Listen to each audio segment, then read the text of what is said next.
Bueno, ahora sí, bienvenidas, bienvenidos, bienvenides sean a este club de lectura de Enrique Dussel. Hay, hay una serie de problemas, tanto míos de salud como técnicos de esta computadora que estoy utilizando. Entonces esperemos que las cosas no salgan tan mal.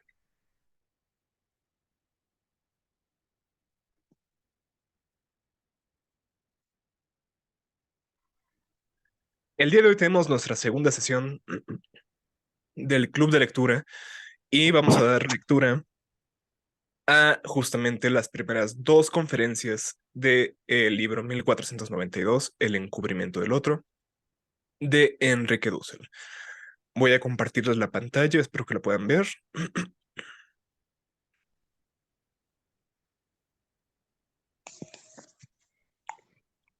Ya deben estar viendo mi pantalla, ¿no? Ok, hice una pequeña presentación del tema del día de hoy y tengo aquí también un documento de texto que voy a estar utilizando de guión para que podamos leer, ¿no? Entonces, si en algún momento ustedes tienen dudas, quieren comentar algo, hacer un comentario en general o una introducción o una aclaración, tomen la palabra, no se preocupen, no esperen a que yo se las dé, pero de todos modos voy a estar viendo regularmente por aquí a ver si alguien levanta la mano o lo que sea. Eh, También tengo por aquí el chat, pero no voy a intentar, no lo voy a estar leyendo tanto, al menos durante esta primera parte de la sesión, ya que entremos a la discusión general, ya lo revisaré un poco más. Pero bueno, entonces les digo, es la segunda sesión y vamos a ver las primeras dos conferencias. Antes que nada, quisiera dar un poco del contexto general de lo que estaba pasando en 1992, cuando Enrique Dussel escribe este libro, o por lo menos cuando da las conferencias que se recopilan en este libro, ¿no? Número uno, 1992 marca 500 años del contacto de Europa con lo que ahora son los territorios americanos. Tenemos aquí tres imágenes que representan eventos que se vivieron justamente en ese 1992. Tenemos de un lado, en el extremo izquierdo, una fotografía archiconocidísima. Seguramente ustedes la habrán visto en algún momento, que representa a campesinos mayas derrumbando la estatua del conquistador Diego Mazariegos en San Cristóbal de las Casas, Chiapas, el 12 de octubre de 1992.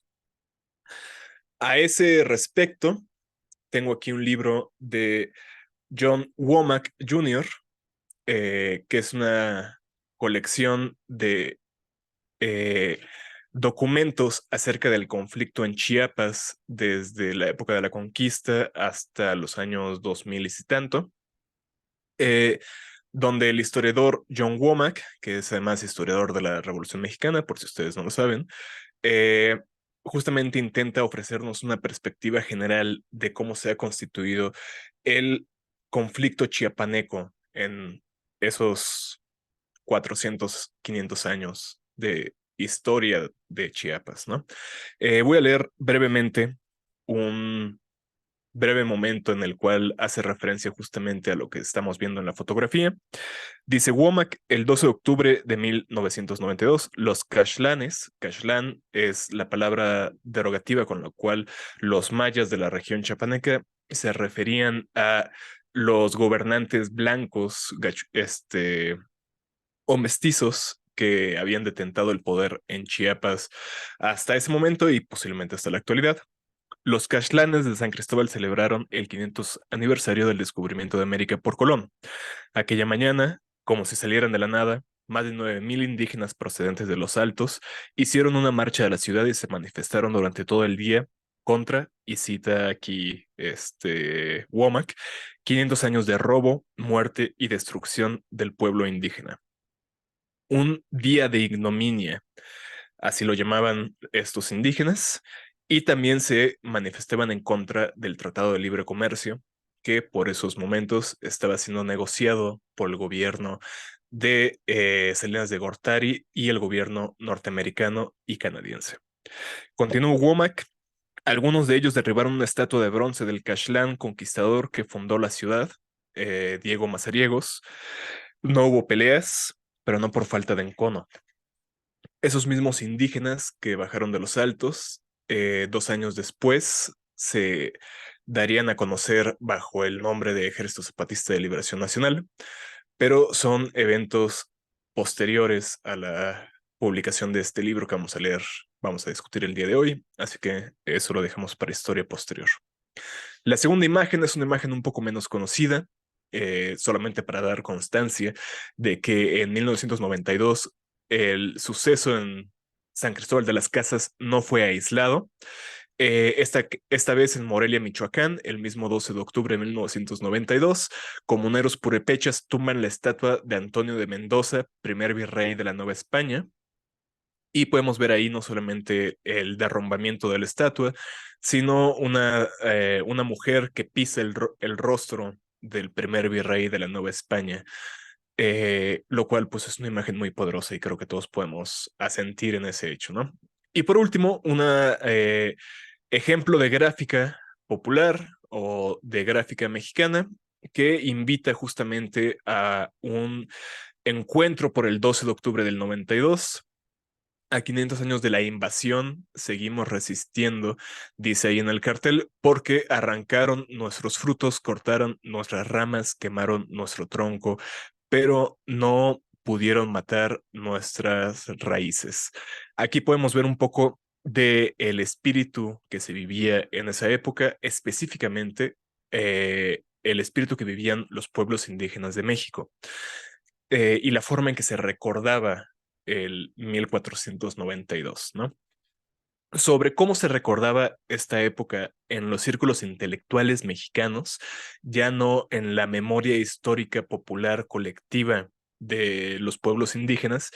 Hablaremos más adelante en la próxima sesión, justamente con una nota que pone Dussel al respecto, porque se suscitaron durante varios años antes de 1992 y hasta esa fecha una serie de debates públicos en medios de comunicación, periódicos, revistas, donde los grandes intelectuales del momento, de algunos de los cuales hablaremos el día de hoy, se dieron oportunidad de discutir el significado histórico de esta fecha, ¿no? Y Enrique Dussel sería uno de ellos.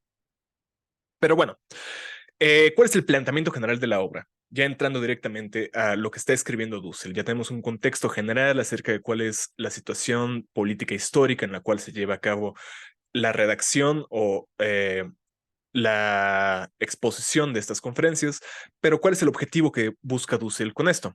En general, Dussel está intentando atacar dos argumentos o tesis a lo largo de la obra. Por un lado, lo que él llama la tesis postmoderna, que atribuye a gente como Bátimo, que desafortunadamente también debemos decir que igual que Dussel, falleció en épocas recientes, hace un par de meses, y en la actualidad se están celebrando muchos encuentros en conmemoración de Bátimo que ustedes también podrían aprovechar para tener idea más de lo que pensaba este pensador y saber si Dussel estaba siendo justo con el tipo de cosas que le atribuían. Yo no soy especialista en Bátimo, yo no conozco mucho de su pensamiento, así que no me referiré a él para ver la justicia que le hace a Dussel o no a sus ideas, para ver si lo retrata correctamente. Y en general eso no es lo que buscaré en esta exposición. Buscaré únicamente presentar lo que Dussel dice para que discutamos en esos términos el pensamiento de Dussel. Pero de todos modos, si caben las aclaraciones, si caben, ¿cómo se dice? Las acotaciones respecto a la lectura de Dussel de estos diversos autores son bienvenidas. Si alguien conoce más a Bátimo o a otro de los autores que vamos a hablar el día de hoy, por favor hagan las precisiones correctas, ¿no? Pero dice Dussel, que la tesis postmoderna de Bátimo es aquella de que la razón moderna debe ser rechazada en tanto que es razón. Por el mismo hecho de ser razón, La posmodernidad o los pensadores de la posmodernidad, que sabemos que están caracterizados por un escepticismo radical respecto del proyecto moderno, el proyecto de poder crear una historia macronarrativa que incluya a toda la historia humana en un único proceso o en un único movimiento, o de crear narrativas englobantes, o de crear una idea de verdad fuerte, unívoca, eh, va a ser aquello que los posmodernos van a rechazar, según Dussel. Entonces, Dussel está argumentando en contra de este rechazo de la razón en cuanto a razón. La segunda tesis que Dussel va a proponer polémicamente es la tesis de la incomunicabilidad intercultural, que sostienen, según dice Dussel, autores como Montaigne y Richard Rorty. Entre paréntesis voy a mencionar que esta tesis de la incomunicabilidad cultural es una de las tesis o una de las ideas sobre la cultura más difundidas en la actualidad, por desgracia, y que incluso se ha infiltrado, por así decirlo, en mucho del pensamiento decolonial o el pensamiento identitario de las periferias, digamos, sobre todo en el mundo anglosajón, pero también en Latinoamérica han habido autores que promueven este tipo de cosas y también en los movimientos activistas, ¿no? Entonces, la tesis de la incomunicabilidad intercultural resuelve las diferencias culturales empíricas, es decir, el hecho de que existan, de hecho, diferentes culturas, eh, como entendiéndolas como entidades discretas o monádicas, es decir, entidades que no pueden entablar discusión unas con otras por el hecho ya sea de su asimetría en relaciones de poder o por el hecho de sus peculiaridades culturales o cualquier cosa. Como les digo, esta tesis se ha sostenido desde la izquierda, desde la derecha, desde el centro, desde una variedad de posiciones políticas, pero sigue siendo muy aceptada en la actualidad y vale mucho la pena también discutir esto, ¿no? Frente a esto, Dussel lo que va a ser intentar desarrollar una teoría o filosofía del diálogo como parte de una filosofía de la liberación del oprimido. Ya habíamos dicho que el proyecto filosófico de Dussel lleva el nombre de filosofía de la liberación y en el marco de la misma va a intentar justamente desarrollar una teoría o filosofía del diálogo. Esto lo hace también como en el marco de una discusión que sostuvo con otro filósofo occidental, otro filósofo europeo de nombre Karl Otto Appel, y también con otro filósofo de nombre Jürgen Habermas, que Habermas es en la actualidad muy conocido. Eh, Otto Appel ya no tanto, pero Otto Appel fue profesor de Habermas y representan lo que en ese momento era la desembocadura o la generación más reciente de lo que llamamos la Escuela de Frankfurt, aquel grupo de intelectuales que formaron parte del Instituto de Investigación Social de Frankfurt, que fue fundado en el mediados del siglo XX por algunas personas como Herbert Marcuse, como Theodor Adorno, y del cual también participó Walter Benjamin y otros tantos, ¿no? Entonces, en este marco de la discusión acerca de la filosofía del lenguaje, la filosofía de la comunicación, del diálogo, Dussel ya había dialogado, debatido con Apple, y aquí está intentando también retratar el tipo de debates que llevó a cabo, ¿no?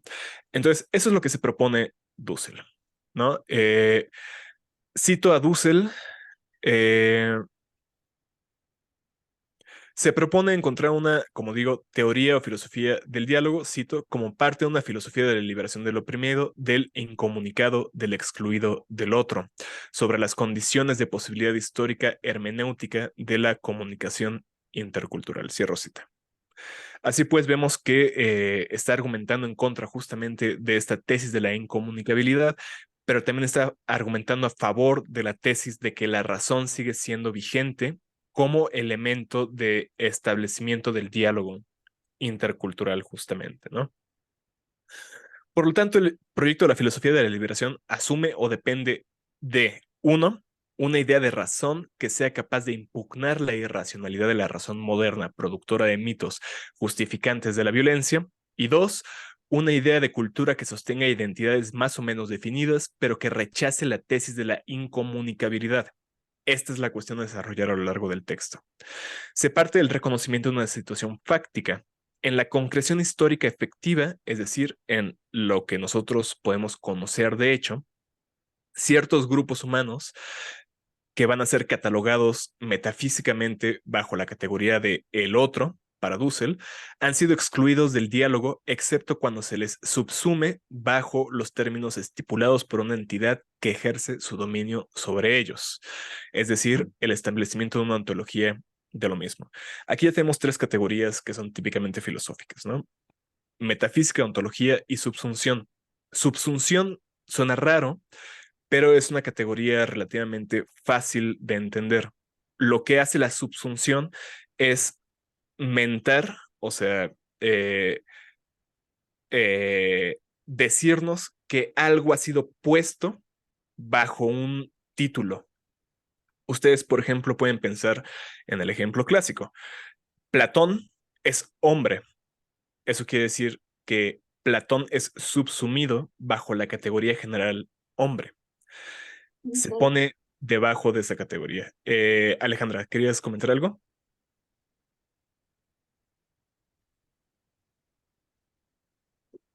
Creo que Alejandra ya no, ya no quiso comentar, pero bueno, eh, básicamente lo que está sucediendo es que ponemos a la persona Platón bajo la categoría de hombre. Y asimismo, estas categorías pueden ser subsumidas por categorías más generales. Hombre puede ser una especie animal, animal puede ser una especie o un reino de la vida, etcétera, etcétera. Eso sería la subsunción en su sentido más general. Osha, que ahorita te doy la palabra, pero también hay que mencionar que hay un uso específico dentro de varias tradiciones filosóficas de la categoría de subsunción. Una de las personas o una de las tradiciones filosóficas que hace uso específico de esta categoría es justamente el marxismo. Si ustedes gustan, tenemos en YouTube, en el YouTube del Yalmo Atenea, un episodio dedicado específicamente a la cuestión de la subsunción en el Club de Lectura del Capital. Oshak, ¿querías mencionar algo? ¿Qué onda? ¿Se me escucha? Sí, te escuchamos. Ok, cool. Sí, justo esto de la subsunción me parece que am, dice que es muy, muy sencillo de entender o explicar, pero creo que tu definición, o al menos como yo lo entendí en las tesis de Dussel, no es como que, no sé si diste la definición como que general y dices que hay otras formas de entenderlo, o es la que viene desde partir del pensamiento de Dussel o marxista, pues.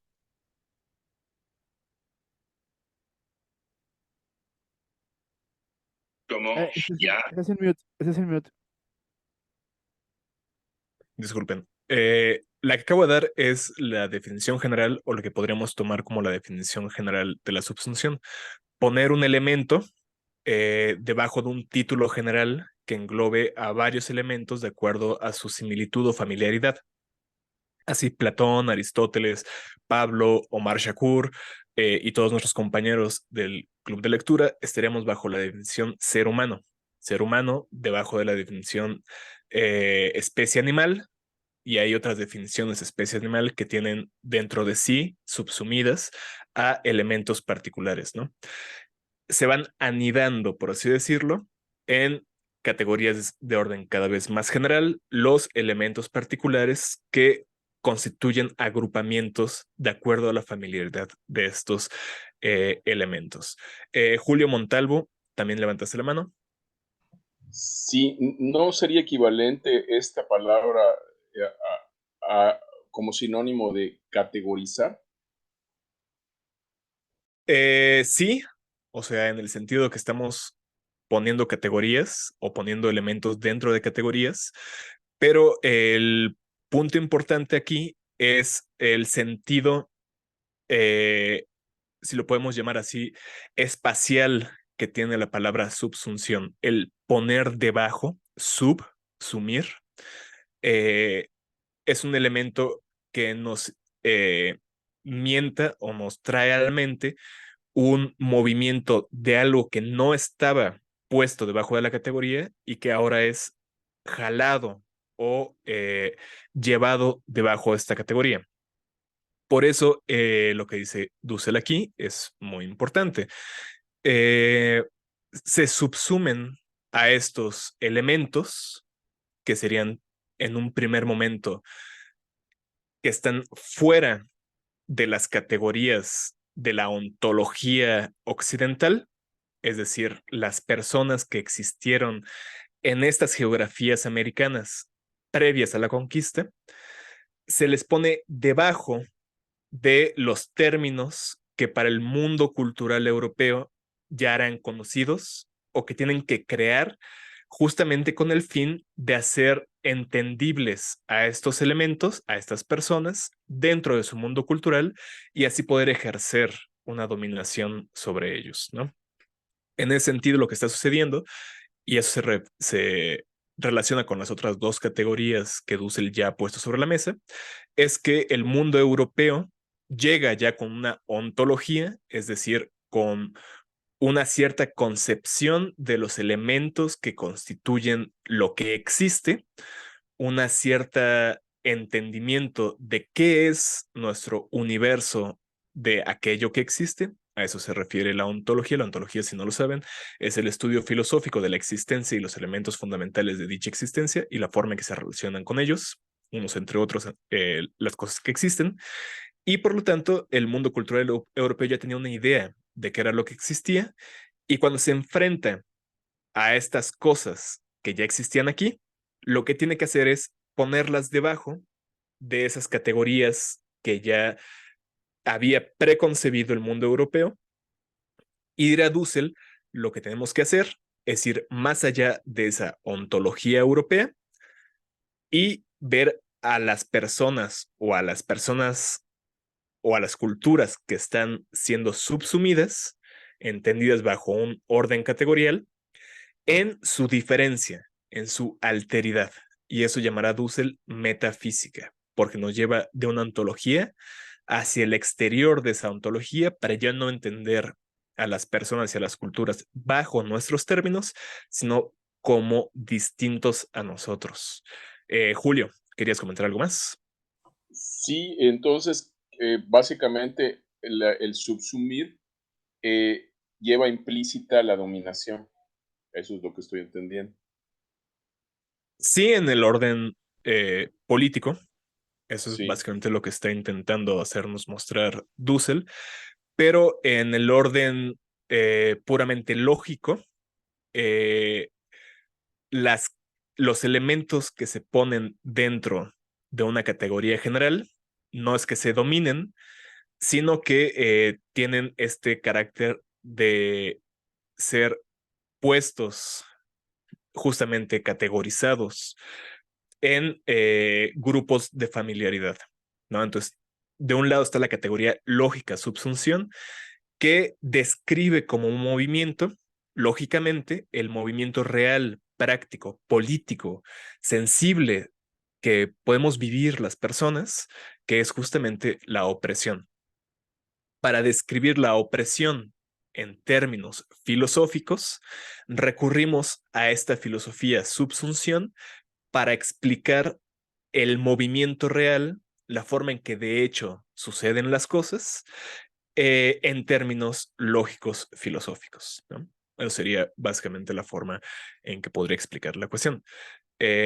Más bien estamos intentando retratar lo que es una experiencia real de la gente en términos filosóficos. Y el término filosófico que muestra este movimiento sería la subsunción, ¿no?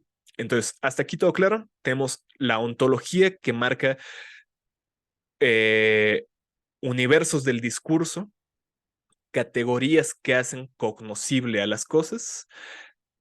Tenemos elementos que están fuera de esas categorías y que tienen que ser violentamente puestos debajo de ellas, subsumidas.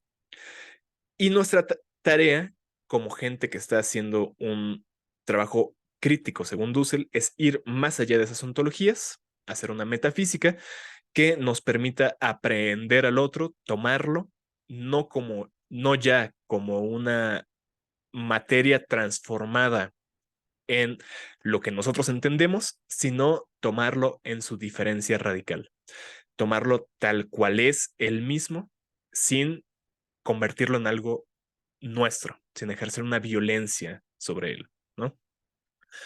Ahora,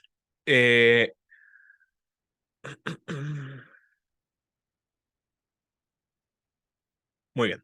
Entonces, lo que vamos a hacer es justamente esa crítica de la ontología de la modernidad. Primero que nada, necesitamos conocer cuál es la ontología de la modernidad para poder después criticarla. Y eso sería el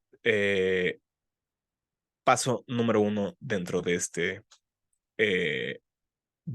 esta argumentación de Dussel, ¿no? Entonces, número uno, hay que reconocer que ya en el siglo V, disculpen, 15-16, Europa, en especial España y Portugal, ya no pertenecen a un mundo feudal, pertenecen a un mundo que podríamos llamar renacentista. Y el mundo renacentista se diferencia del mundo antiguo clásico y también se diferenciará del mundo posterior plenamente moderno que vamos a llegar, ¿no? Entonces hay que entender primero de dónde estamos partiendo hacia una modernidad para ver cómo en su desarrollo histórico se va configurando, con tal de poder criticar esa configuración ontológica que adopta históricamente, ¿no?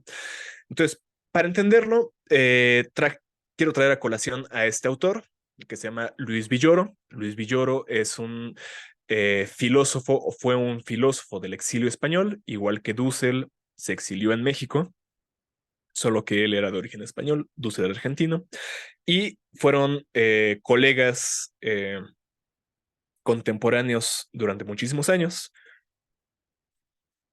Y Villoro escribió este libro que se llama Pensamiento Moderno, Filosofía del Renacimiento.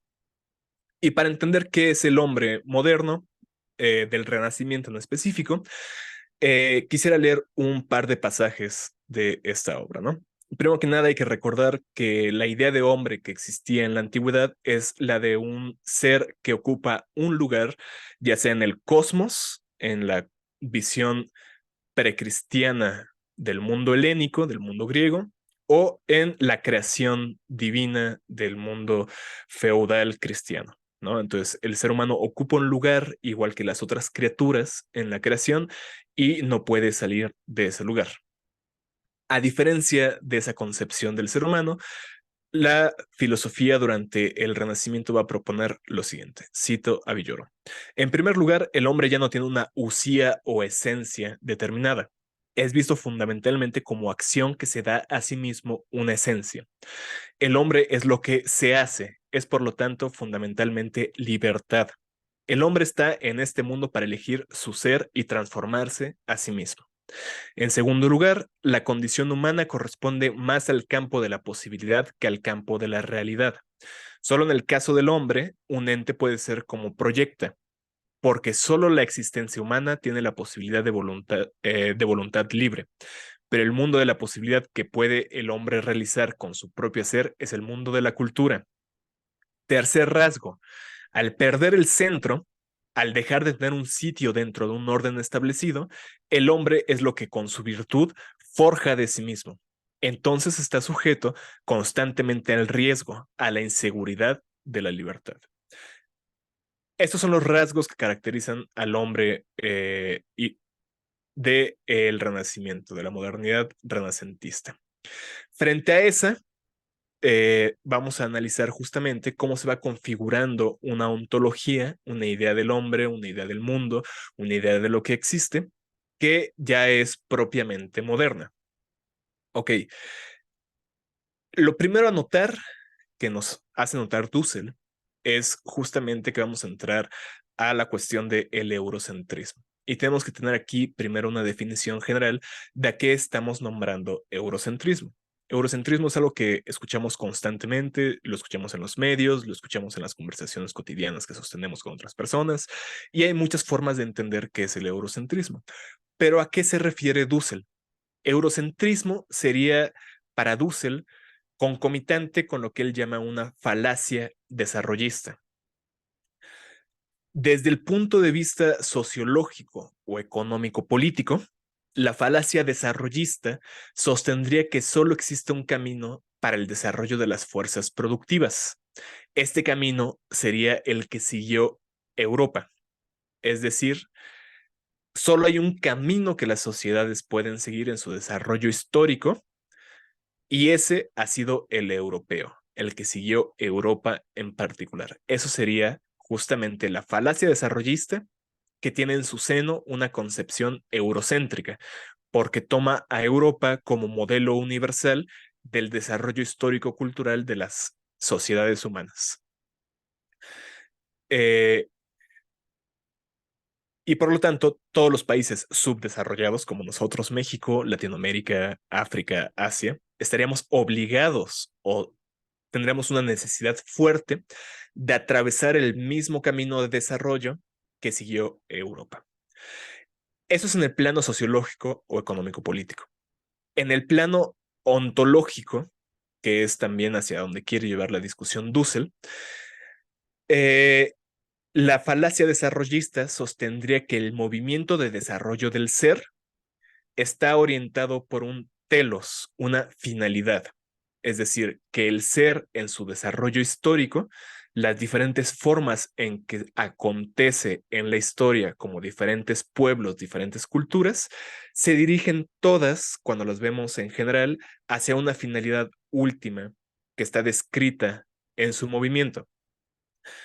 Y lo cual denota justamente la necesidad de que esas culturas se muevan en una única dirección. Entonces tenemos aquí las dos dimensiones de la falacia desarrollista que expresa un eurocentrismo, la dimensión sociológico, económico-política y la dimensión ontológica. Vamos a discutir justamente con una de las personas que para Dussel representa la falacia desarrollista.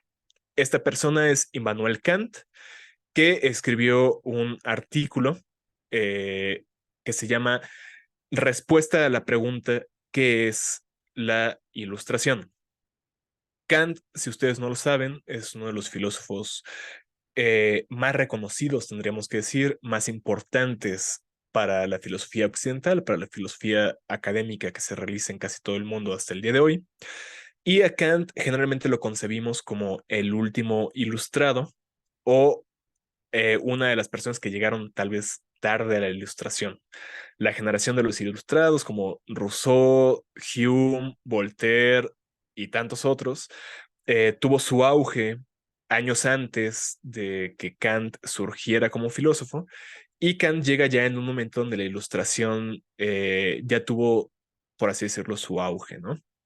Entonces llega en un momento en el cual es capaz de resumir, por así decirlo, el pensamiento ilustrado de manera sintética, pero también como un acabamiento, como un momento que resume su momento histórico y que al mismo tiempo le da clausura. Ya después de Kant, la filosofía seguirá otros derroteros y ahorita veremos cuáles son.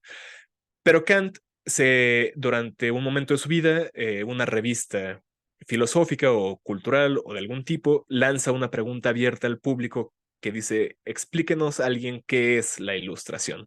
Esto que ya vivimos y que ha tenido muchas expresiones en toda Europa y debemos decir también en América Latina, no estamos ya bien seguros de qué ha sido, qué es hasta ahora. Entonces alguien por favor explíquenos. Y Kant escribe su respuesta, la envía y se ha convertido en un texto clásico de referencia para entender la ilustración. Y Dussel lo trae a colación. Este texto se recoge en ediciones de lengua hispana en este libro que se llama Filosofía de la Historia, que incluye varios textos de Kant sobre la historia.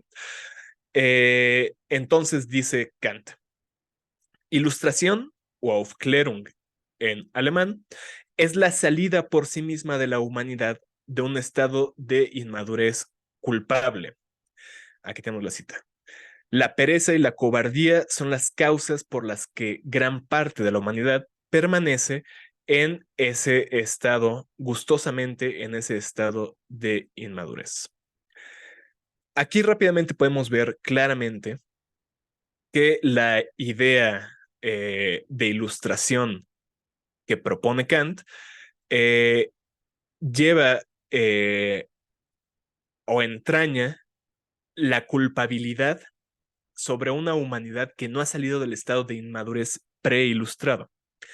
Así, la maduración es un deber moral, mientras que la inmadurez es causada por fallas de carácter. Estas fallas constituyen el ethos de la inmadurez. Estas fallas, la pereza, la cobardía, la autocomplacencia, etc. La pregunta que va a levantar Dussel frente a las afirmaciones de Kant, frente a su noción justamente de la humanidad, del ser humano, es un africano en África, y cito aquí a Dussel, o como esclavo en Estados Unidos en el siglo XVIII, un indígena en México o un mestizo latinoamericano posteriormente, deben ser considerados en ese estado culpable de inmadurez. Cierro cita. Este deber, digo yo ahora, adquiere un carácter perverso si se considera que importantes porciones de la humanidad, tal vez la mayoría en ese momento, estaban materialmente imposibilitadas de optar por su emancipación en virtud de los regímenes económico-políticos a los que estaban sujetos. Justamente, la falacia desarrollista hace su presencia en Kant al presuponer que todas las vías del desarrollo material de las sociedades deben seguir un mismo camino, que es el que ha llevado específicamente Europa durante esta modernidad que se presenta ahora como ilustración. Otras partes del mundo han llevado desarrollos muy distintos a los de Europa, y exigirles como deber moral que se emancipen a la manera europea es, número uno, condenarlos al fracaso porque muchos de ellos materialmente están imposibilitados, y número dos, adquiere un carácter perverso por eso mismo, porque se les está exigiendo algo que no pueden llevar a cabo. Entonces aquí vemos estos elementos de crítica que pone Dussel sobre la mesa, ¿no? Ahora, el segundo pensador que vamos a abordar el día de hoy es Georg Hegel, que en su libro Filosofía de la Historia Universal, este libro no lo escribió Hegel. Hegel dio cursos de filosofía de la historia universal que sus alumnos luego recapitularon como libro a partir de sus notas, específicamente su alumno Edward Gans, que después sería profesor de Karl Marx en la Universidad de Berlín. Cosas de la historia filosófica, ¿no? Pero bueno, en este libro se explica la visión sobre la historia o la filosofía de la historia de Hegel. Para Hegel, el desarrollo del espíritu aparece históricamente como la serie de configuraciones sociales adoptadas por los grupos humanos o pueblos y la manera en que se resuelve la cuestión de la libertad en cada una de estas configuraciones sociales, como su existencia efectiva y la conciencia de esa existencia. ¿A qué nos referimos con espíritu cuando hablamos de Hegel? Nos referimos únicamente a la manera en que los seres humanos viven en sociedad, viven unos con otros y tienen que actuar de cierta manera frente a las condiciones naturales de su vida social y a las condiciones no naturales, es decir, propiamente humanas de esa vida social. El arte, el gobierno, el derecho, la filosofía, la religión, todos esos elementos constituyen la vida espiritual del ser humano. Y cada una de estas formas en que esa vida se constituye históricamente en culturas particulares, los griegos, los romanos, los cartagineses, los chinos, los indios, etcétera, etcétera, constituyen momentos específicos del espíritu o formas concretas de aparición de ese espíritu. La tarea de la historia universal, sin embargo, es integrar cada uno de esos momentos como partícipes de una totalidad que los engarza en el continuo de un único movimiento. Dice Hegel, la muchedumbre de las particularidades debe comprenderse aquí en una unidad. La historia tiene ante sí el más concreto de los objetos, el que resume en sí todos los distintos aspectos de la existencia. Su individuo es el espíritu universal. La filosofía, pues, al ocuparse de la historia, toma por objeto lo que el objeto concreto es en su figura concreta y considera su evolución necesaria. Así, lo que en el transcurso sincrónico de la historia, es decir, en la secuencia de cada una de estas culturas, aparece como un cúmulo de contingencias ocasionales, en la especulación filosófica diacrónica que puede verlo desde afuera, se revela como la necesidad de un proceso ordenado cuya racionalidad es inmanente a su propia actividad teleológica, al impulso constante y irrefrenable de realizar la idea de la libertad humana como una forma social concreta, como una existencia moral, artística, filosófica, institucional. Cada pueblo, al enfrentarse a sus condiciones naturales y humanas de existencia, busca crear un espacio de libertad para la acción de los sujetos individuales. En algunos casos va a ser solo uno, dirá Hegel, como en lo que él llama el despotismo oriental. En algunos casos van a ser algunos, en otros casos, como en la idea de libertad de la democracia burguesa, se buscará la libertad de todos dentro de un marco institucional que también marque responsabilidades de cada uno. Entonces, cada pueblo lucha por realizar en sus instituciones, en su vida, una forma o una idea de la libertad. En última instancia, la razón que acontece en la historia es la razón divina de Dios, dirá Hegel. De ahí que, cito a Hegel, nuestra consideración, la historia universal, es por tanto una teodicea, una justificación de Dios. Cierro cita. De tal manera que el mal en la historia queda justificado en el plan divino que se presenta en ella como necesario para su ulterior realización. Si ustedes no saben qué es la teodicea fue el intento de Leibniz, otro filósofo moderno, de explicar cómo al mismo tiempo que existe un Dios benévolo, existe el mal. Y la forma en que Hegel resuelve esta teodicea en la historia es que cada momento de mal o cada momento en el cual podamos decir esto estuvo mal, está en función justamente de un fin último, que es la realización de la idea humana, en su culminación histórica como una cultura en particular, que en mente de Hegel será en su momento la democracia burguesa. Moderna, fundamentalmente ilustrada. De todo esto se desprende que, uno, el desarrollo de la historia sea lineal, y dos, que las formaciones históricas estarían ordenadas en una gradación del desarrollo según la conciencia de su libertad refleje una mayor o menor evolución del espíritu. Hay culturas más desarrolladas, menos desarrolladas, pero todas siguen el mismo plan, porque están orientadas por el espíritu, por Dios, a una misma dirección, a una misma finalidad. Y si cada uno está más cerca o más lejos de esa finalidad, el desarrollo es lineal, porque llegan a un mismo punto, y hay gradaciones en ese desarrollo. Entonces, de nuevo vemos aquí la falacia desarrollista, la idea de que todas las culturas deben seguir el mismo desarrollo que la cultura europea, y además vemos cómo esa falacia desarrollista nos permite pensar en culturas superiores y culturas inferiores. Además, en la reconstrucción de esta historia universal se descubre que el espíritu se mueve no solo en un plano temporal como sucesión de formas sociales, sino también en un plano geográfico. Hegel ofrece toda una teoría materialista ingenua, podríamos catalogarla de esa manera, del desarrollo cultural en función de la geografía, cuya determinación más general es la relación entre el mar y la tierra. En cuanto a la tierra, hay tres condiciones diferentes, va a decir Hegel. Una, las altiplanicies sin agua, es decir, estepas o planicies como las del Asia Central o del norte de África o de la península arábiga o en varios lugares de América del Norte y América del Sur, que es el sitio de las culturas nomádicas de organización tribal es decir, en tribus o grupos de familias, que no son propicias para el surgimiento del derecho y del Estado. Estas tribus que se mueven de un lugar a otro no pueden dar lugar a organizaciones sociales más complejas, dirá Hegel, o más desarrolladas en términos lineales del desarrollo histórico, que tiene, ya les digo, como último punto el desarrollo de la democracia liberal burguesa.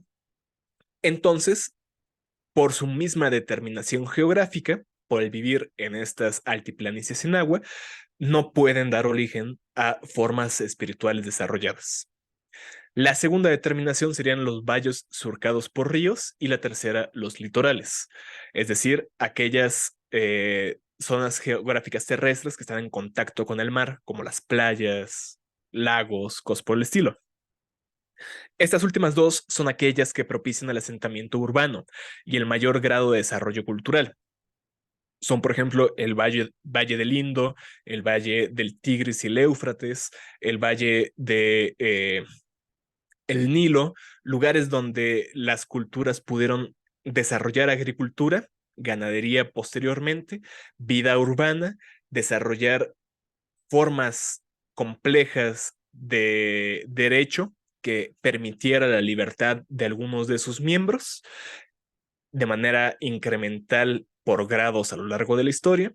Y en el caso de los litorales, el desarrollo de culturas que están abiertas al mar, como los griegos, o como en épocas de Hegel, el imperio español y portugués, que se lanzaron al mar con un espíritu eh, casi de emprendedor, diríamos en la actualidad. En su época, Hegel lo pone en otros términos, pero con esa valentía que tiene el explorador frente a lo desconocido.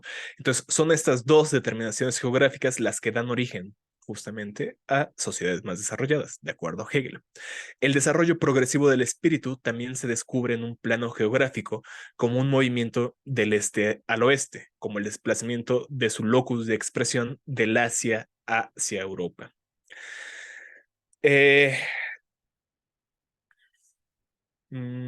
Dice Dussel, pero ese movimiento de este a oeste, como puede observarse, ha debido antes eliminar de la historia mundial a América Latina y el África, además de situar al Asia en un estado de inmadurez o niñez. Vemos de nuevo cómo la falacia desarrollista nos lleva a concebir ciertas culturas como inmaduras, en este caso al Asia, pero a otras a excluirlas del todo. África está al sur de Europa, entonces el movimiento geográfico que describe el espíritu para Hegel deja fuera a África. Y América, que está en el extremo occidental, no le ha tocado todavía el espíritu. Eso también es curioso. ¿Qué dice Hegel acerca de esto? Voy a leer una cita un poco extensa de Hegel. El mundo se divide en viejo mundo y nuevo mundo. El nombre de Nuevo Mundo proviene del hecho de que América no ha sido conocida hasta hace poco para los europeos. Pero no se crea que esta distinción es puramente externa.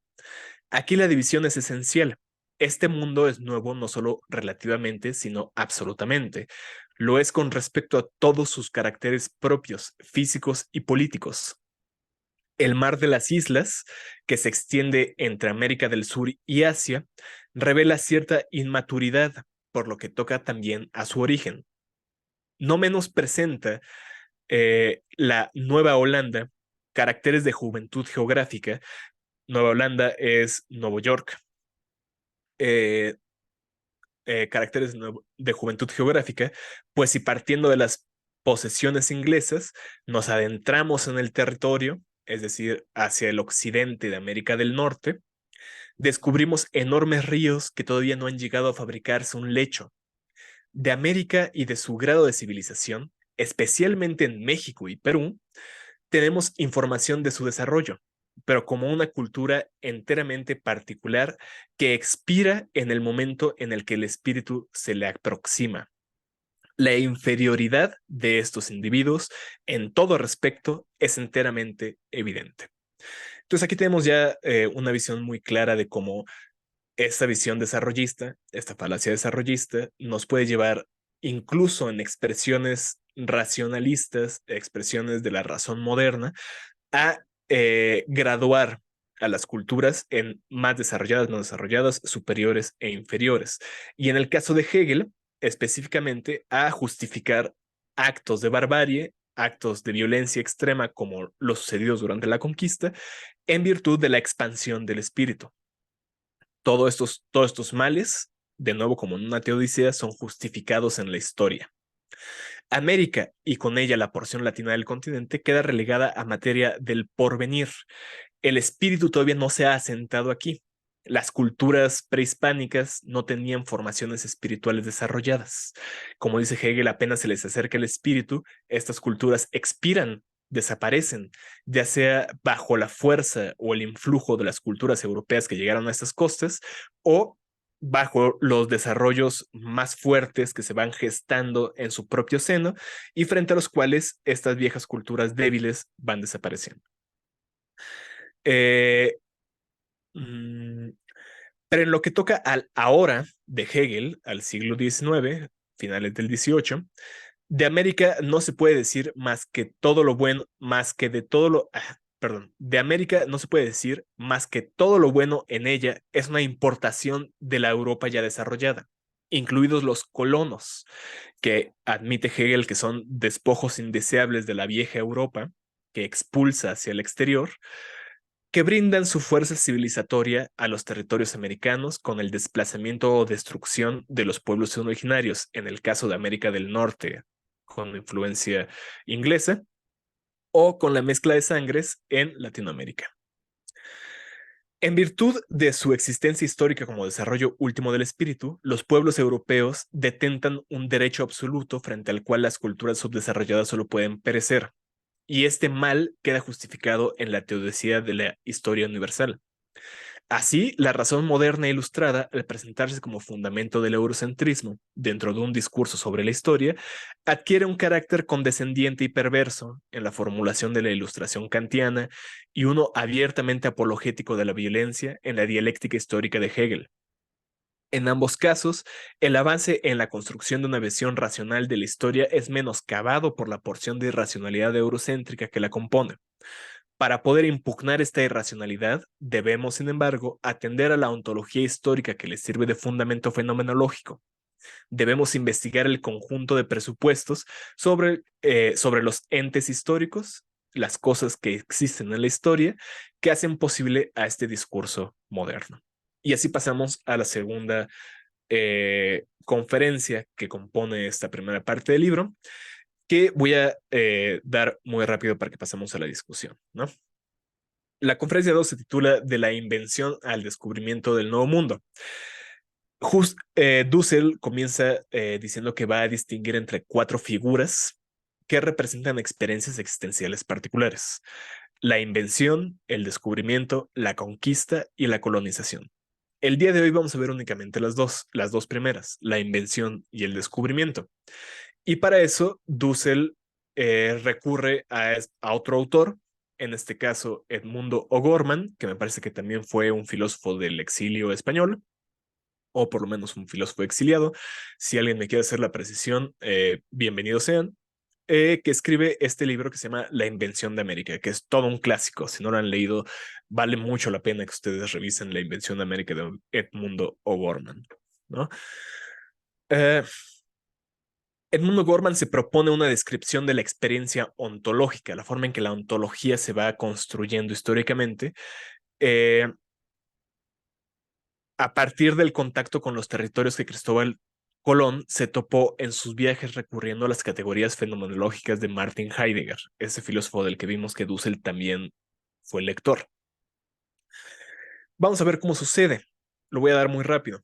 Cristóbal Colón, como todos en aquel momento, existía en un mundo, un Welt en alemán, cuyo centro se encontraba en el mar Mediterráneo y que se extendía hacia el norte en Europa, hacia el este en Asia y hacia el sur en África. El 6 de enero de 1492, los reyes católicos Isabel I de Castilla y Fernando II de Aragón lograron tomar la ciudad de Granada, expulsando a Boabdil y su sultanato de la península ibérica. A las afueras de dicha ciudad, de Granada, pero ahora el 17 de abril de ese año, Colón y los reyes firman las capitulaciones de Santa Fe, en las que se estipulan los términos políticos y económicos en que se llevará a cabo la empresa de exploración a la que se embarcará el genovés el 3 de agosto el 3 de agosto siguiente, para intentar abrir una vía hacia el Asia, hacia la India, por el occidente, cruzando el mar Océano. Si bien se sabía, al menos desde Ptolomeo, que la Tierra es una esfera, y los navegantes de la Europa nórdica, con Leif Erikson al mando, habían logrado desembarcar en tierras de la actual Groenlandia y Canadá, la existencia de territorios de ultramar era desconocida para el mundo de la vida cotidiana de ese Mediterráneo latino. Colón llegó a lo que él tomó por Asia el 12 de octubre del 1492, y así lo apunta en su diario de a bordo.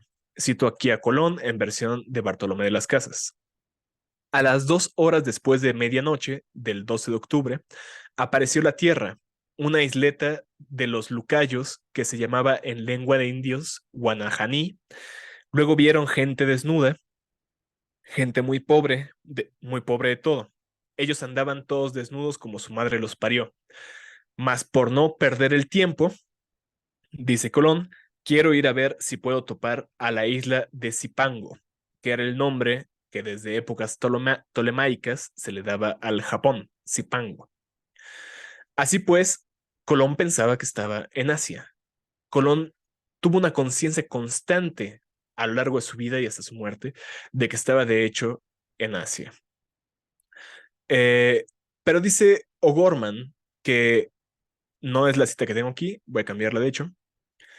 Dice O'Gorman que si esto es así, si Colón pensaba que estaba en Asia, se puede concluir entonces que el significado ontológico del viaje de 1492 consiste en que por vez primera, dentro del ámbito de la cultura de Occidente, se atribuyó al hallazgo de Colón un sentido genérico de tratarse de un ente, un Dasein geográfico. Sí, este es. El significado ontológico del viaje de 1492 consiste en que por vez primera dentro del ámbito de la cultura occidente se atribuyó al hallazgo de Colón el sentido genérico de tratarse de un ente, un Dasein geográfico, unas tierras, y el sentido específico de que ese ente pertenecía a Asia, dotándolo así, Saingebung, de un ser asiático mediante una suposición a priori e incondicional, es decir, a partir de los prejuicios culturales que Colón ya tenía, informados por la situación de las cartas de navegación, de los mapas a los cuales tenía acceso, de lo que se decía del mundo en esa época. Todos sus prejuicios, toda esa información da como resultado que Colón interprete al mundo al cual está llegando como una parte de Asia. Colón muere en 1506 sosteniendo el ser asiático de estas tierras, conciencia que fue reforzada por el hecho de que la interpretación de la geografía que conoció por sus viajes posteriores estuviera informada por el mapa de Enricus Martellus, que muestra una cuarta península asiática. De esta manera, el ser asiático de América fue inventado y existió como parte del imaginario renacentista, donde el mundo no vio comprometida su constitución tripartita, aquella de Europa, Asia y África. Y Colón se convierte para Dussel en el primer moderno. Cito aquí a Dussel, es el primero que sale oficialmente con poderes, no siendo ya un viaje de clandestino como muchos de los anteriores, de la Europa latina, antimusulmana, para iniciar la constitución de la experiencia existencial de una Europa occidental, atlántica, que se convierte, como dice Dussel, en centro de la historia. Sin embargo, O'Gorman entiende la invención de América en el sentido de que no hubo aquí un ser de suyo anterior al contacto europeo, y por tanto, estos territorios se convierten en pura potencia que puede actualizar la forma de la cultura europea que recrea en el nuevo sitio lo ya existente en el viejo. En este sentido, la invención acometida es una fantasía estética y contemplativa que niega al otro en existencia y lo presenta solo como lo mismo que ya conocía el europeo, lo que de antemano pertenece al mundo de la vida europea en una figura asiática. Ese procedimiento de invención del ser asiático de América es, finalmente, el encubrimiento. Se encubre la otredad para mostrarla como la mismidad, como aquello que ya conocían. Se subsumen a las tierras de este lado del Atlántico bajo lo que el europeo ya conocía, haciéndola pasar como Asia. Se inventa el ser asiático de estas tierras que habitamos el día de hoy. Con todo, la aparición de América con su ser propio en el imaginario europeo representa una ruptura respecto a la imagen del mundo previo, por cuanto la introducción de una cuarta parte, ya no nada más Europa, Asia y África, sino ahora una cuarta parte que serán los territorios americanos, hasta entonces ignorada, obliga a reformular ese mundo y el lugar que Europa tiene en él. Europa adquiere así el estatus de centro del mundo frente al cual el resto de las culturas se rebajan al carácter de su periferia. Esto obviamente cuando los europeos se dan cuenta que ya están en algo distinto de Asia. ¿Cómo sucede esto? Pues sucede que Amerigo Vespucci parte de Lisboa en mayo de 1501 con dirección a la India por el Atlántico. Se propone navegar por debajo de la cuarta península que el mapa de Martellus representaba visualmente y atravesar el Sinus Magnus, descubriendo un estrecho para llegar a la India. De hecho, les voy a mostrar el mapa de Martellus, por si no lo conocen. Denme un segundo.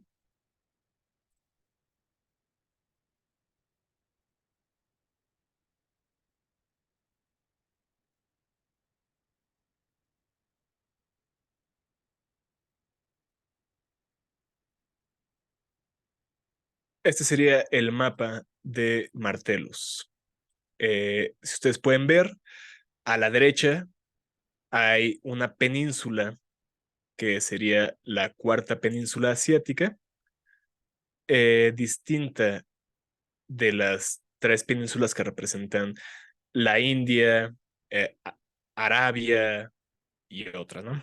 Entonces, esta parte de aquí, esta parte larga, sería lo que los europeos pensaron que era el cono sur de América Latina, bueno, de América nuestra, ¿no? Que tomaron por Asia, ¿no?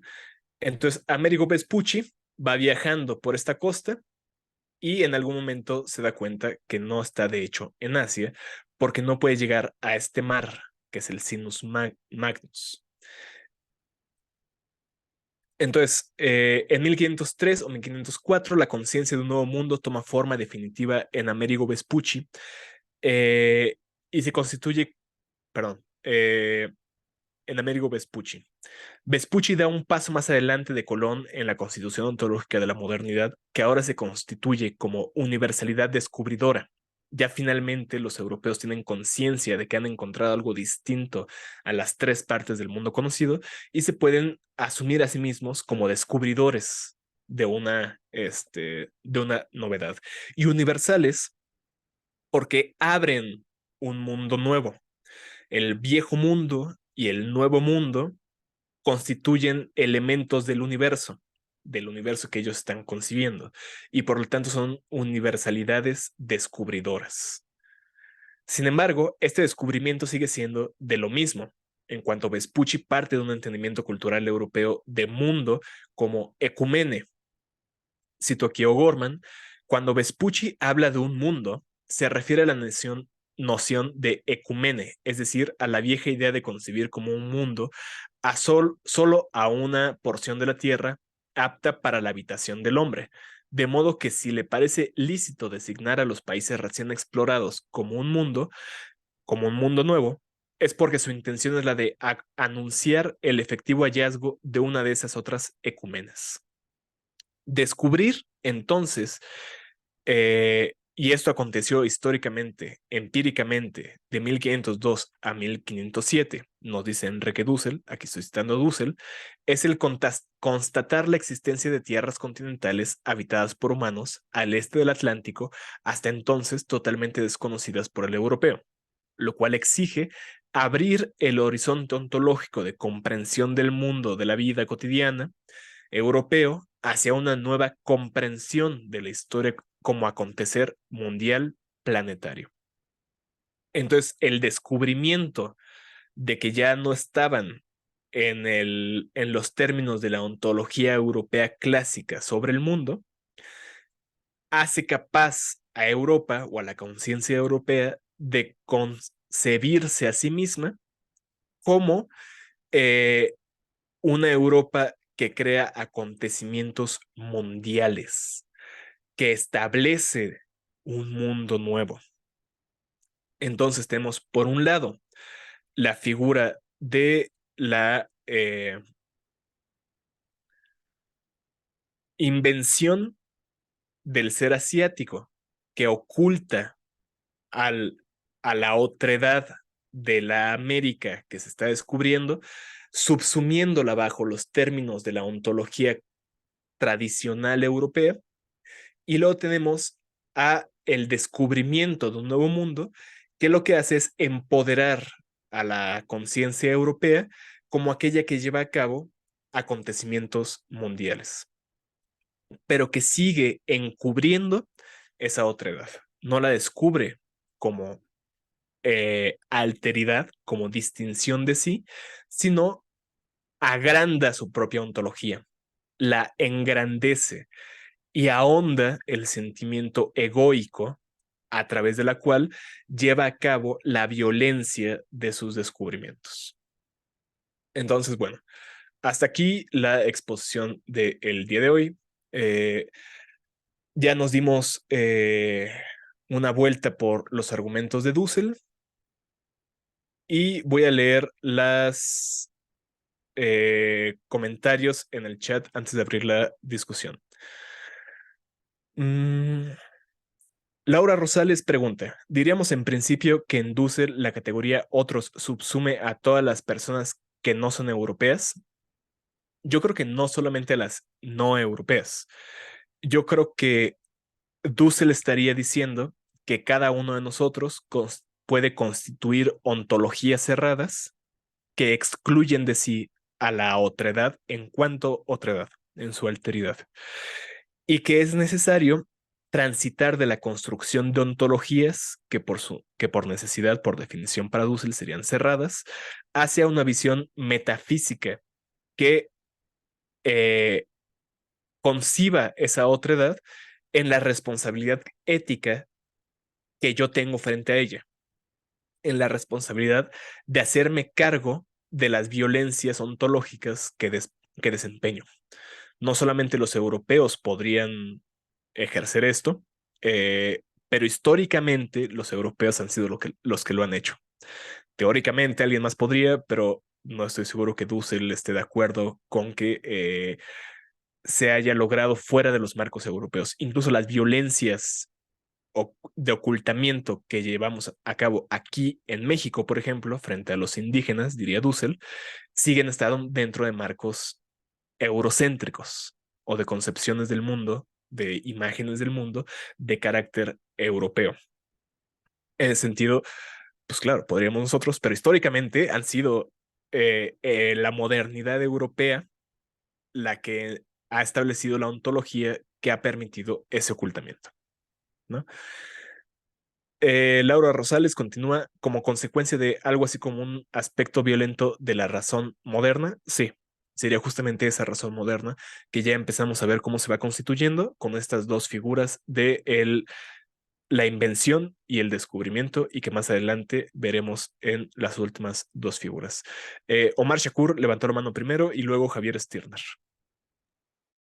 Es algo así como, o sea, como que yo lo pienso mucho como que es algo hegemónico, ¿no? Pero una hegemonía eh, puesta desde el punto de vista de la violencia y o sea, aunque podríamos en algún momento hablar de una hegemonía armónica, si es que eso es posible, también el eurocentrismo habla de una hegemonía impuesta bajo la violencia desde como mencionas, la ontología europea, y pudiera ser el caso por ejemplo, hoy en día yo creo que podríamos, si separásemos lo suficiente América o lo que es Estados Unidos, mejor dicho, de Europa, que obviamente no se puede hacer, pero si fueran, supongamos que fueran otra cosa, podríamos decir que ya no ya no sería eurocéntrico, sino sería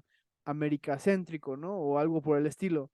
Y hablando desde el mismo punto de vista de una hegemonía violenta. Este, y el llamarlo eurocentrismo en este caso es únicamente porque se parte desde Europa y honestamente América y Canadá, o sea, Estados Unidos y Canadá no es nada más que Europa 2, ¿no? Desde ese punto de vista, y también creo que el imperialismo norteamericano es completamente eurocéntrico, pues. Muchas gracias, Shakur. Y creo que sí, estoy de acuerdo con lo que dices. Javier Stirner. Eh, yo me preguntaba qué es lo que implicaría verdaderamente comprender al otro. O sea, ¿con qué criterios le hago para no imponer mi propia visión del mundo? O sea, ¿cómo le hago para no, sí, imponer mis propias categorías, que finalmente termina o puede terminar en un tipo de violencia o imposición? Sí, también estoy de acuerdo contigo. La verdad es que es como las cosas que siempre me dejan con dudas sobre lo que dice Dussel, ¿no? Eh, no estoy seguro de que te pueda dar una respuesta en este momento, más allá de lo que pues vamos a ir leyendo. Pero sin duda yo creo que es el problema de la visión filosófica de Dussel, ¿no? ¿Cómo lo hacemos para entender al otro en su otra edad? Que no cuando estamos entendiendo a alguien, inmediatamente lo estamos poniendo dentro de nuestras categorías. Eh, Eso parecería ser o apuntar hacia un problema de la razón en cuanto a razón. Dussel diría, eso es solo una apariencia, es la razón en cuanto a razón moderna, ilustrada en Kant, por ejemplo, que tiene que constituir la experiencia a partir del contacto de la razón con los datos de los sentidos, poniendo los datos de los sentidos bajo categorías de la razón, ¿no? Y así constituir la experiencia. A lo que iría Dussel sería más bien como una experiencia extática, mística, religiosa. En esa dirección se va a mover, a una experiencia más bien de éxtasis místico, que también es un tema que vale mucho la pena discutir, ¿no? Y porque parece apuntar que todo el problema se resuelve comprendiendo al otro, ¿no? Pero, o sea, ¿qué tanto puedo realmente comprender al otro sin imponerme, ¿no? Una otra. Sí, sí, totalmente. Laura, querías mencionar algo?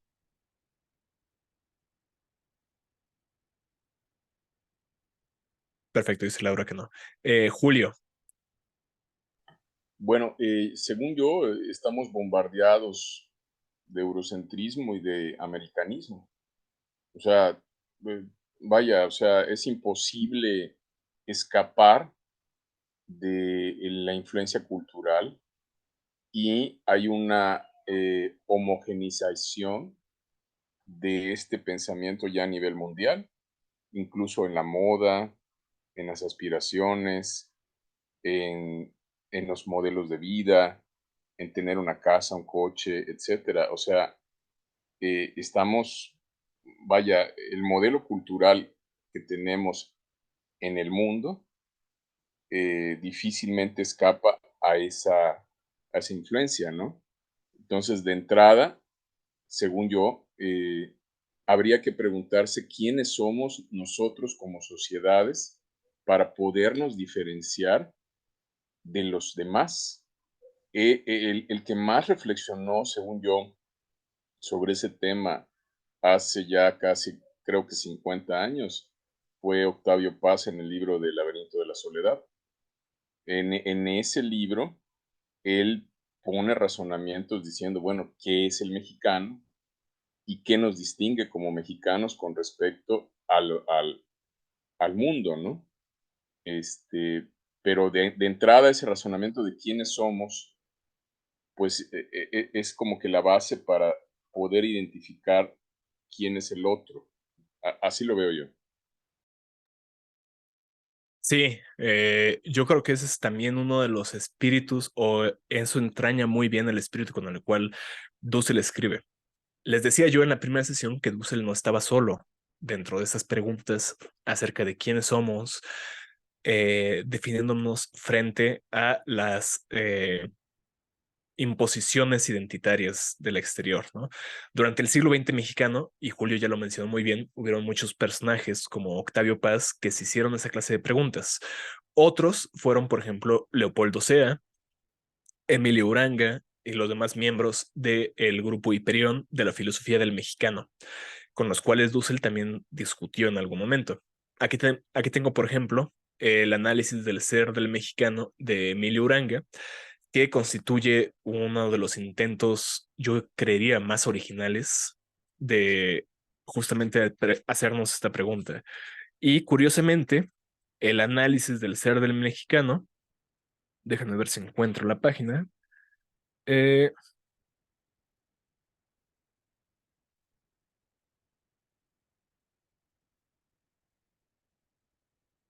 lo dedica Emilio Uranga, a ver si se alcanza a ver, a Octavio Paz, ¿no? Como uno de esos referentes que también estaban inmersos en la discusión. Pero sí, es todo un debate. Hay muchas formas en las cuales se ha postulado y yo creo que vale mucho la pena seguirlo presentando. Shakur, Am, yo creo que, bueno, espero este, ser lo más... o sea, lo que quiero decir en la cuestión esta que mencionaban de cómo entender a la otredad, me parece que sí es una pregunta extremadamente complicada de resolver, pero siempre creo que lo más fácil, o no más fácil, sino o el primer paso que se tendría que hacer es observar eh, al, a la otredad, por así decirlo, o no sé cómo expresar esta idea, desde un punto de vista ético, ¿no? Creo que esa yo me lo puedo pensar en cuestiones completamente, relevantes ahorita con lo de Palestina, ¿no? Creo que eso es algo que nos duele a mucha gente, ¿no? No puedo entender la cultura, ¿no? De los palestinos, es una cuestión muy lejana, ¿no? Extremadamente lejana, pero desde un punto de vista ético y desde un punto de vista, ¿cómo se llama? Eh, de análisis histórico y de desarrollo social, económico, cultural, etcétera, etcétera, podemos hacer inferencias al respecto y tomar una posición eh, desde la ética para quizás no entenderlos, pero sí poder tener una convivencia armónica. Este, y creo que eso, o sea, no estoy seguro, no estoy completamente seguro, pero me parece que eso es más importante, una convivencia armónica entre todas las sociedades y formas de existencia, es más importante que últimamente, entender la otredad, porque a veces también me pareciera que querer entender la otredad es plantear a la otredad como otredad misma, ¿no? Este, no sé, pero por ahí va mi pensamiento al cómo tenemos que entender a la otredad. Quizá lo más importante sería entender desde un punto de vista completamente ético cómo vamos a relacionarnos. Y hasta ahí. muchas gracias, Omar. Eh, sí, también recordemos que Dussel insiste en que partamos de las condiciones fácticas reales e históricas. La otredad no es para Dussel simplemente un término teórico, son deudas históricas con grupos humanos específicos que fueron violentados en el caso de la conquista por europeos españoles sobre nativos americanos, en el caso específico del imperialismo norteamericano sobre pueblos como México a través del Tratado de Libre Comercio que ya mencionábamos al comienzo y tantos otros. Entonces, también se trata de no repetir los mismos patrones que la razón moderna ha utilizado para justificar esas violencias, ¿no? justamente el ocultamiento del otro y la creación del mito moderno va a ser la justificación de violencias históricas reales, ¿no? Entonces, ese recurso a la eticidad va a ser constante en la reflexión que vamos a ver a lo largo del resto del libro. Eh, Raimundo Ramos, cuéntanos.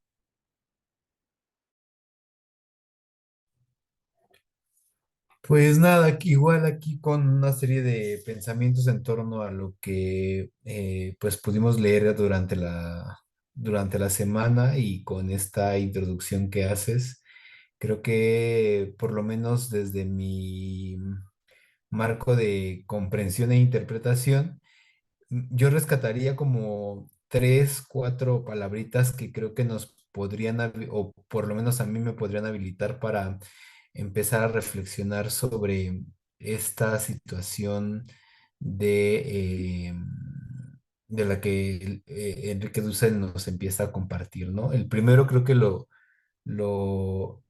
encontré a raíz de tu explicación, que es la de la condición de subsumir, porque creo que a partir de esa categoría, pues empezamos a entender aspectos a ligar, mejor dicho, empiezo a ligar aspectos como la otredad, la alteridad y la mismicidad, que de alguna manera creo que es la influencia, se deja ver ahí un poco la influencia de Levinas en el pensamiento propiamente de Dussel y en esta parte de cómo cuestionarnos el encuentro ético con el otro sin tratarlo de encasillar o de subsumir en mi propio marco de comprensión e interpretación de la realidad, que desde mi pensamiento en este momento un poco inmaduro, haciendo alusión también un poco a esta parte que hacías tu referencia a la madurez y la inmadurez del pensamiento,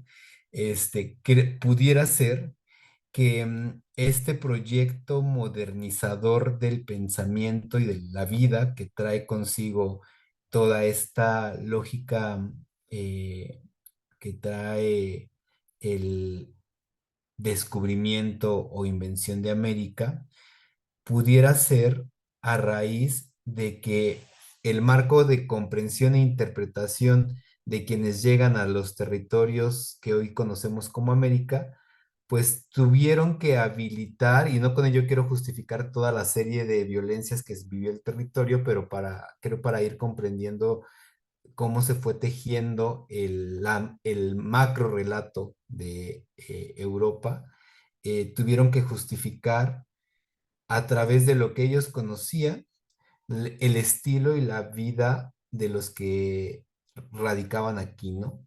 Y entonces creo que lo que pudiéramos empezar como a tratar de hacer es ir hilvanando el pensamiento latinoamericano con el pensamiento europeo o norteamericano para ver cómo poder espejear las reflexiones que se hacen en torno a la dominación, a la violencia, al colonialismo, a la colonialidad y a toda esta serie de categorías que nos empiezan como a flotar y a surgir para tratar de comprender pues nuestra historia como latinoamericanos, ¿no? Que creo que lo decía hace rato Julio, me parece, a veces nos casamos mucho con un proyecto de vida que a lo mejor no está tan, no es tan acoplable o amalgamable con nuestras raíces profundas, que serían pues los pueblos originarios, y a lo mejor ahí pudiera ser un conflicto, ¿no? Que no podamos nosotros comprender del todo pues nuestro ser en todas sus dimensiones que el ser se pueda interpretar, porque estamos como fragmentados, creo yo, pero hasta ahí dejo mi reflexión. Muchas gracias, Raimundo. Y yo estoy de acuerdo también con mucho de lo que dijiste. En el caso de la subsunción en particular, y no para ligarlo con mi respuesta anterior a lo que dijo Omar, hay que tomar también en cuenta que la subsunción en la actualidad, o más bien en la modernidad, y eso también Dussel lo tiene muy en mente, es un proceso específicamente que toma a lo que eran formas de vida precapitalistas y las vuelve capitalistas, ¿no? Quería compartirles esto nomás para que se vea rápido, que es otra presentación sobre el tema de la subsunción, específicamente en Marx, pero justamente aquí le dice, la subsunción es también que nuevas maneras de dividir el tiempo libre y el tiempo de trabajo. Entonces, la subsunción también funciona metafísicamente en ese sentido como un régimen temporal, como una forma en la cual nuestro tiempo deja de pertenecernos y empieza a pertenecerle a otra cosa que es una relación social, que es la de el trabajo asalariado, la del capital, ¿no? E igualmente, también tenemos que reconocer que las culturas premodernas tenían sus propias formas de supremacía, patriarcales, políticas, religiosas, y sus formas también de autonomía. Pero estas son reemplazadas por formas hegemónicas y de subordinación propias de la época moderna, ¿no? Entonces tampoco se trata únicamente de regresar a lo premoderno, sino de, creo que yo, que esto es importante para entender a Dussel también, ir a través de lo moderno y más allá. Eso que mencionó Raimundo acerca de cómo también tenemos que incluir el pensamiento europeo, no tenemos que simplemente rechazarlo de manera chauvinista, es muy importante. No se trata de idealizar lo que hubo antes de la modernidad, se trata también de ver que la modernidad nos está proporcionando algo útil en la construcción crítica de una novedad, de algo radicalmente distinto, ¿no? Y que parte de la subsunción tiene que ver con cómo nosotros somos capaces de vivir.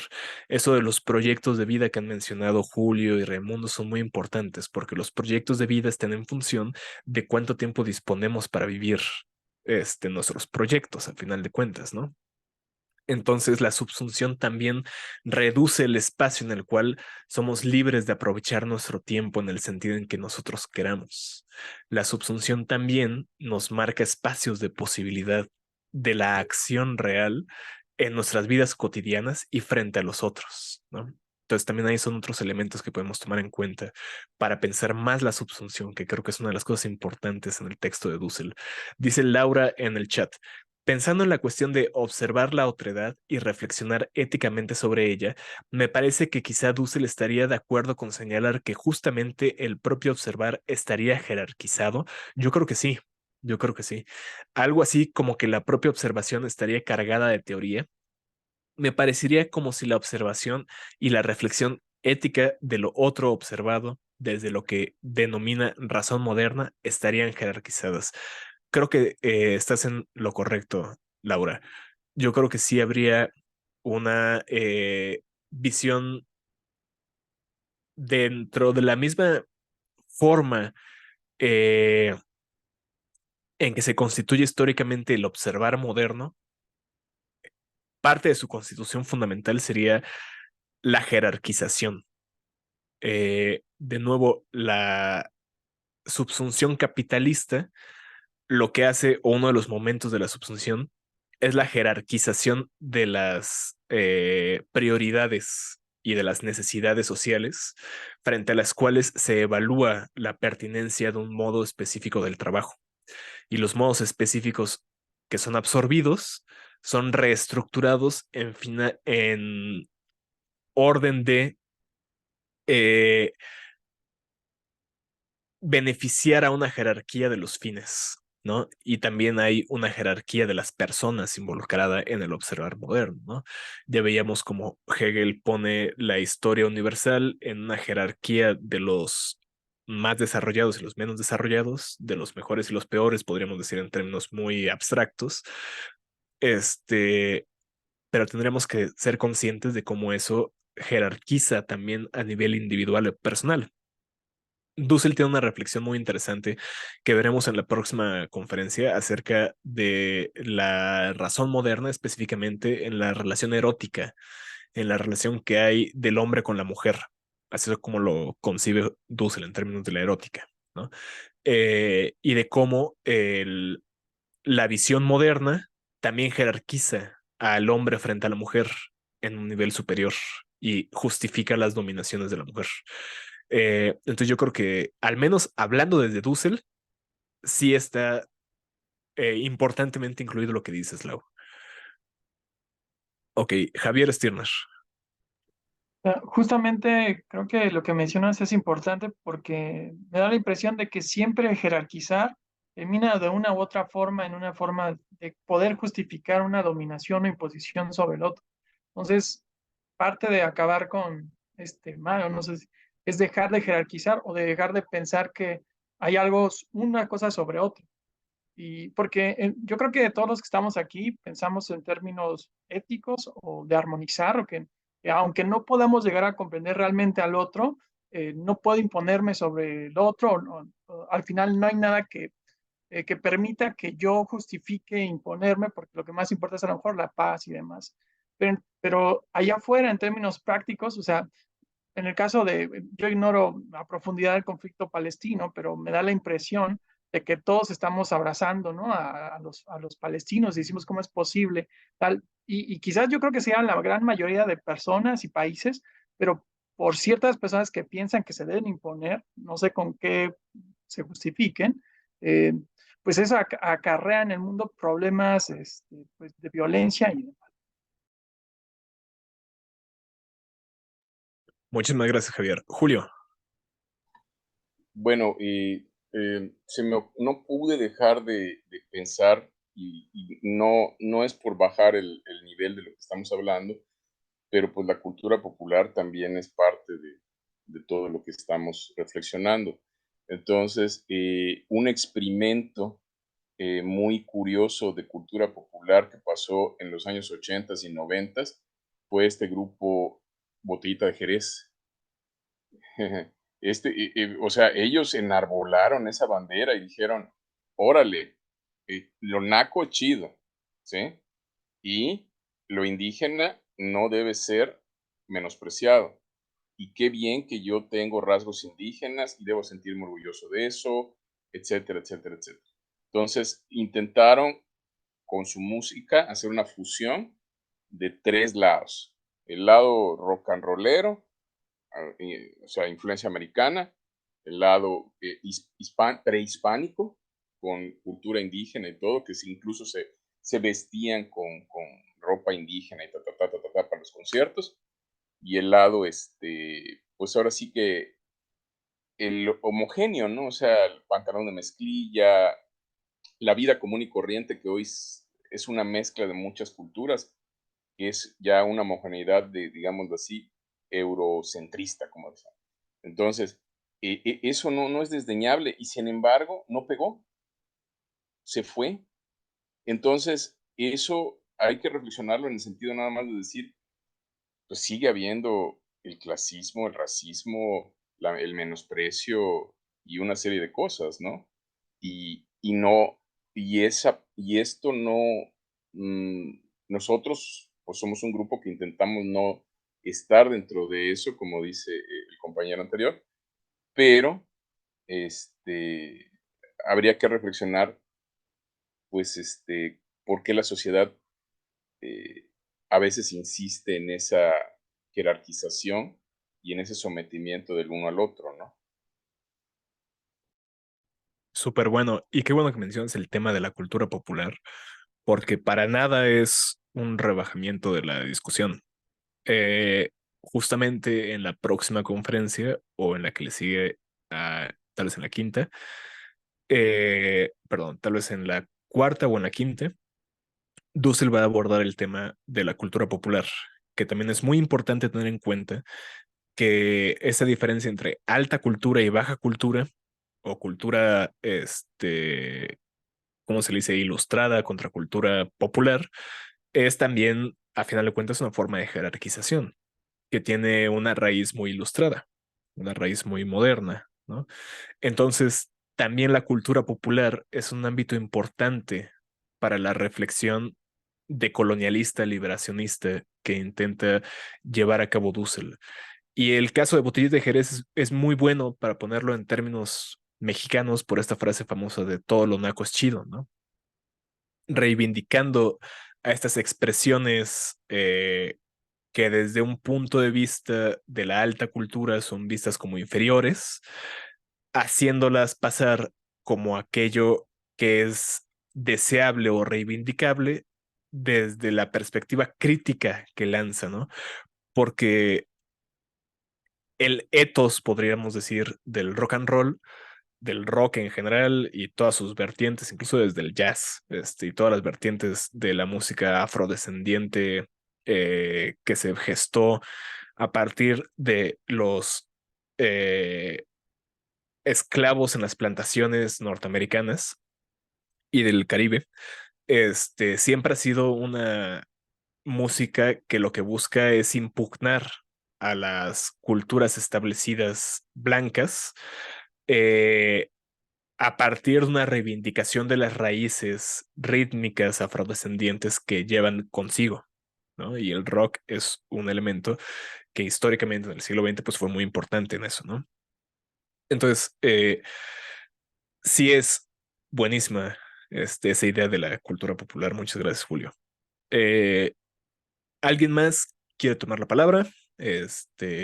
Tal vez ya tenemos tiempo nada más para una o dos personas, pero si alguien más quiere decir algo, Alejandra.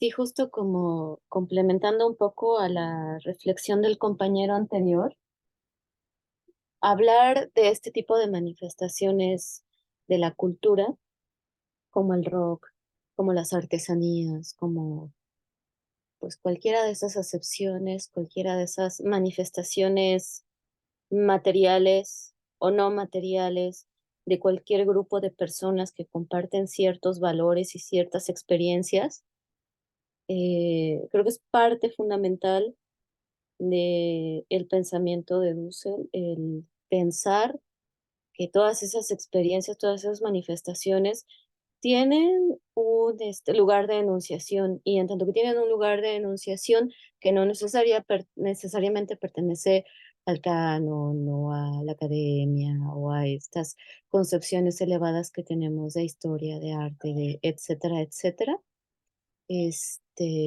pues también se reivindica, ¿no? Y que justamente es parte importante de este pensamiento de liberación, de reivindicar lo que es el otro, ¿no? Y dejar de pensarlo como el otro, como separado de esa gran esfera, de lo alto, de lo válido, de pues todo eso que puede ser lo bueno, ¿no?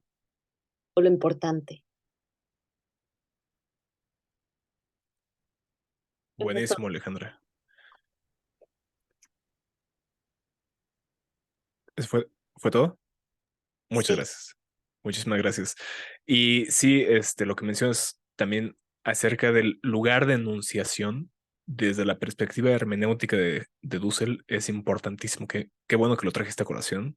Yo se me olvidó del todo mencionarlo, pero el sitio desde el cual se habla es importantísimo para el pensamiento de Dussel, ¿no? Voy a leer un comentario que nos puso Lau y luego Javier tiene la palabra. Las epistemologías feministas sostienen que la racionalidad moderna acentúa formas de pensar a través de dicotomías exhaustivas y excluyentes y jerárquicas, de dicotomías jerárquicas, exhaustivas y excluyentes. A ver si luego podemos platicar de eso. Sí me gustaría saber qué piensan ustedes. Buenísimo el tema, la verdad es que sí sería algo que valdría muchísimo la pena discutir específicamente sobre las epistemologías feministas y en el marco de este curso de lectura de cómo podría marcar también elementos críticos para pensar la epistemología dusseliana, ¿no? Pero incluso más adelante hacer un círculo de lectura de epistemología feminista sería muy chido. Javier Stirner, ahora sí vas tú. Justamente, igual un ejemplo que está en nuestra cultura, la otra vez vi un TikTok donde se habla, o ha sido muy famoso hablar de mujeres de alto valor o hombres de alto valor, generalmente por criterios económicos, ¿no? Que te puede invitar a comer en restaurantes de lujo, cosas que tú no puedes pagar. Y entonces, pues lo problemático es que siempre que haya una jerarquía, cuando incluso en la reivindicación de lo que se considera elevado, siempre va a haber algo en contraste que sea lo despreciable. Y el problema y lo menciona Jung, que hay muchas personas que están dominadas por ideas, incluso ideas históricas, entonces no tienen una existencia personal, no existen realmente, simplemente son producto de ciertas ideas y las reproducen. Entonces, justamente se afirman como seres ausentes que solamente están pues viviendo sin vivir. Está buenísimo. También ahí, yo desconozco la forma en que Jung lo hace desde el psicoanálisis que él sigue, pero me viene a la mente la idea de lo inauténtico en Heidegger, ¿no? Estos pensamientos de la autenticidad contra la inautenticidad, de el Das Man y todas estas cosas, eh, que creo que en Dussel es muy importante y estaría muy interesante también ver de nuevo, igual que cómo se articulan las epistemologías feministas con esto, con esta clase o familias filosóficas, también ver cómo se articula el psicoanálisis con estas familias filosóficas. Dusselbain eh, a criticar la visión clásica de el psicoanálisis freudiano por considerar que su visión erótica es justamente machista o masculinista, ¿no? Hay ahí todo un debate acerca de si las categorías del psicoanálisis freudiano son de hecho cargadas por sesgos de carácter sexista en Freud, pero en alguien como Jung, que ya desarrolla las cosas en una dirección diferente hacia los imaginarios y hacia las imaginarios colectivos en específico, sería muy interesante ver cómo se articula con este tipo de cosas. Dice Alejandra Calleja en el chat que olvidó mencionar que el lugar de enunciación nos lleva a la autodeterminación y agencia de los grupos humanos contestatarios, etcétera. Y sí, sí, justamente el si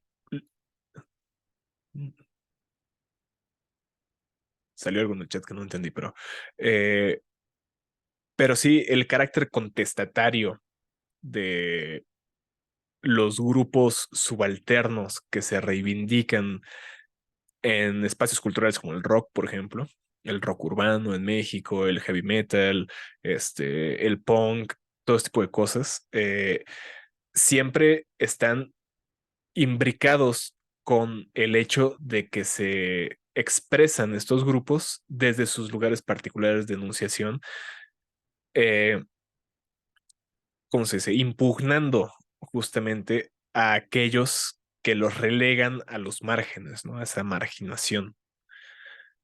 Eh, muy bien. ¿Alguien más que guste darnos su opinión de los que no han hablado o alguien más de los que ya tomaron la palabra que quiera agregar algo extra a la discusión? Eh, Si no, yo creo que podemos irle aquí cerrando. Quiero agradecer a todas, todos, todes aquí presentes por haber estado presentes. Raimundo Ramos, dinos antes de que nos vayamos. No la activé sin querer. Ok, no hay problema.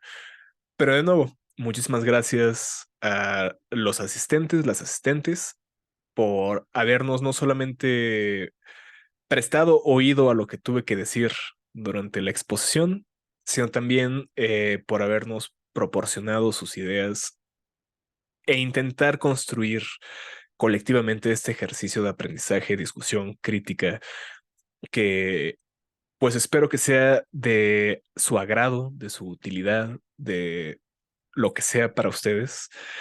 Y nos vemos la próxima semana. Y les quiero recordar que la próxima semana vamos a leer las conferencias 3 y 4. Prepararé, igual que hoy, una pequeña presentación con algunas de las o sea, para presentar los argumentos que creo son centrales a la discusión. Pero si ustedes llegan ya con las lecturas y quieren poner algo que no haya dicho yo, son abiertamente invitados a hacerlo. Y al mismo tiempo, ya saben que la discusión aquí siempre está para que ustedes la tomen, ¿no? Entonces, buenas noches a todos, que tengan un excelente fin de semana, pásenla muy bien, nos vemos el próximo jueves, Gracias. 8 de la noche. Chido, gracias. Hasta luego. Bye bye.